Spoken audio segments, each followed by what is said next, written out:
When God decided to come to the temple and renew covenant with Israel, God decided to come as a human being rather than as a burning bush or an angel.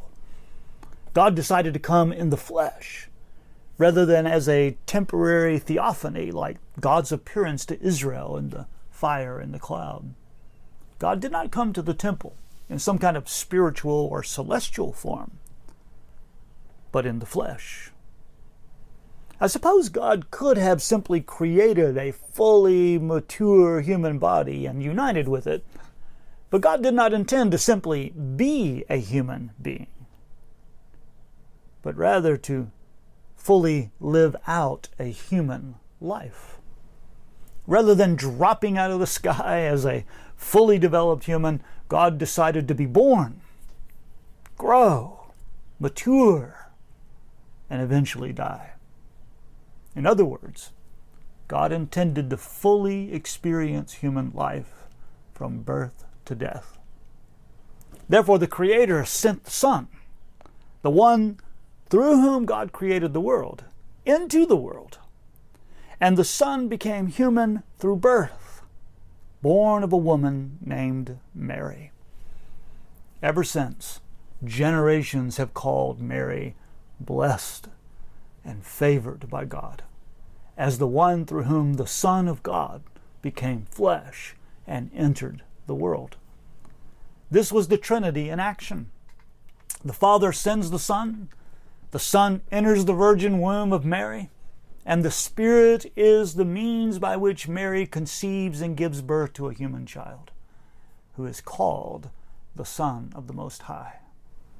This child is both the Son of Mary and the Son of God.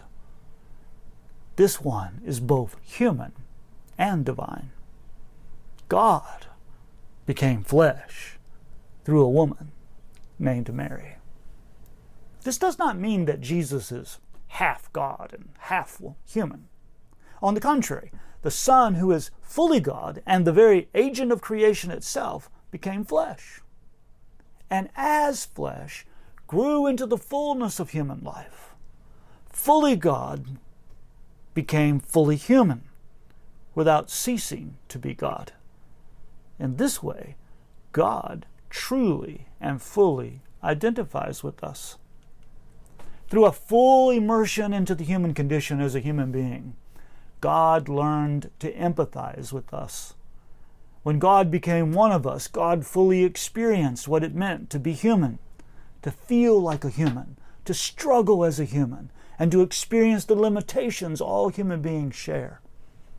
When God became flesh, God chose self-limitation. God, in the person of the Son, lived in a body that was limited by time and space. The Son lived in Galilee and Judea, not in Asia or North America. The Son lived in a specific time when Roman emperors oppressed the Mediterranean world. The Son learned what it meant to grow from infancy to childhood and from childhood to adulthood. The Son grew in wisdom and in years. The Son, as a human being, grew and developed like any other human being. We know this human being as Jesus, born of Mary, raised in Nazareth, and the cousin of John the Immerser. The two, Jesus and John, will meet in the baptismal waters of the Jordan River.